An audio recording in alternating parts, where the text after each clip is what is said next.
Assalamu alaikum, this is Abdul Rauf. Welcome again our YouTube channel Guru of MCQs. अॼु असां CSS बाद 11 जो सिंधी जो जेको ऑब्जेक्ट आहे पेपर आहे हुनखे हुन जे बारे में असां पढ़ंदासीं। हुन जेके मोस्ट इम्पॉर्टेंट MCQs आहिनि मोस्टली CSS में 20 MCQs जेके आहिनि सिंधी जा ऑब्जेक्ट टाइप पेपर जा ईंदा आहिनि त इहे जेके MCQs आहिनि त SST टेस्ट जे लाइ मोस्टली इम्पॉर्टेंट आहिनि। पहिरियों असांजो सुवाल आहे त सिंधी ॿोली जी मौजूदा मयारी सूरतवती डैश जी हुकूमती दौर में राइज हुई।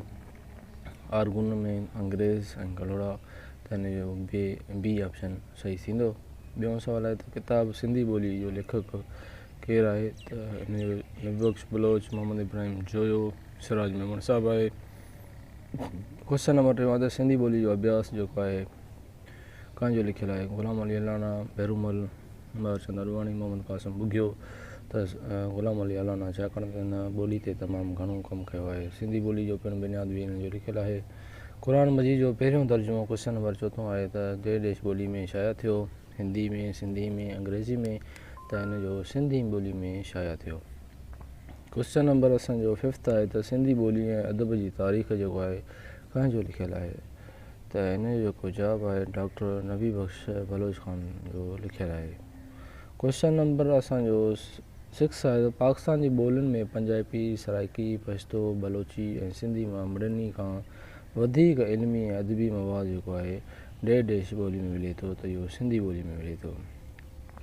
क्वेश्चन नंबर 7 आहे त सिंधी ॿोली जो पिणु बुनियाद जेको आहे छाजो लिखियलु आहे त डॉक्टर ग़ुलाम अली अलाना जो मां पहिरियां तव्हांखे ॿुधाए चुको आहियां।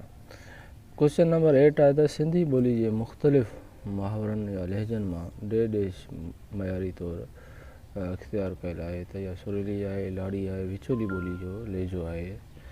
सिंधी जी मुख़्तलिफ़ मुहावरनि या लहजनि मां विचोली ॿोली मां विचोली मयारी तौरु इख़्तियार कयल आहे। क्वेश्चन नंबर असांजो 9 आहे त सिंधी ॿोली लसानियात खां समाजी लसानियात ताईं किताबु जेको आहे कंहिंजो लिखियलु आहे त डॉक्टर कासिम बुघियो साहिब जो लिखियो आहे।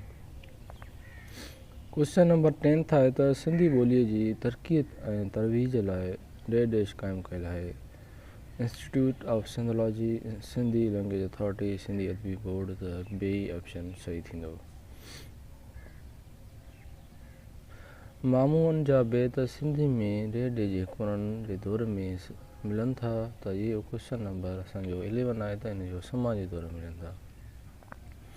क्वेश्चन नंबर 12 आहे त शाह अब्दुल लतीफ़ पंहिंजी शाइरीअ में नूर जाम तमा जो ज़िक्र डैश में कयो आहे। कहिड़े सुर में कयो आहे? सुर खंभात आहे, सुर कल्याण आहे, सुर कामोट आहे त हिन जो ए ऑप्शन सही थींदो। इहो सुवालु असांजो सिंध पब्लिक सर्विस कमीशन जी SST टेस्ट में अची चुको आहे।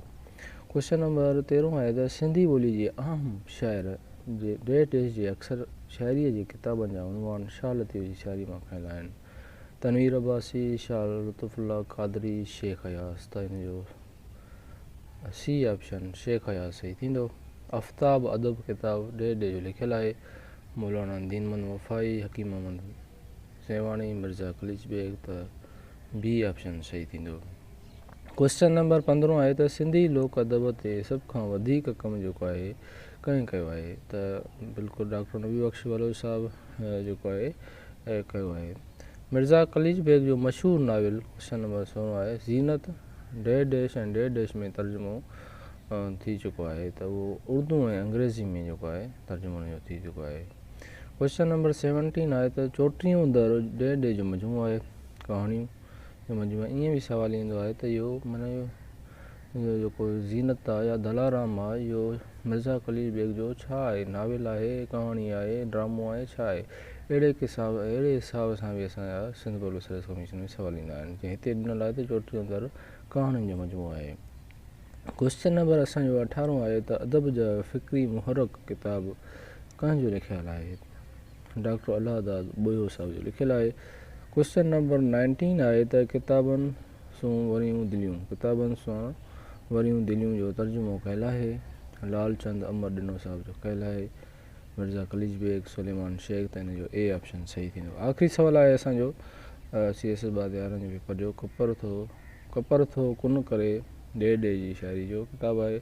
इहो शेख हयास साहिब जी शाइरी जो किताबु आहे। इहे हुया असांजा CSS 12